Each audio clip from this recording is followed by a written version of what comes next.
చూడండి ఒకసారి తిప్పి చూపిస్తాను.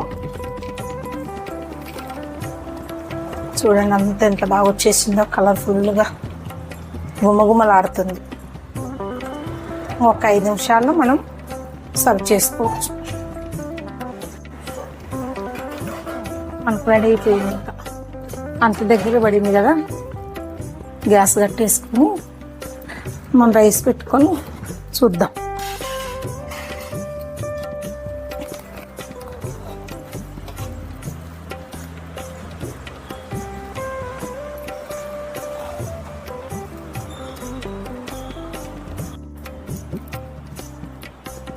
చూడండి ముక్క ఎంత బాగా వచ్చిందో.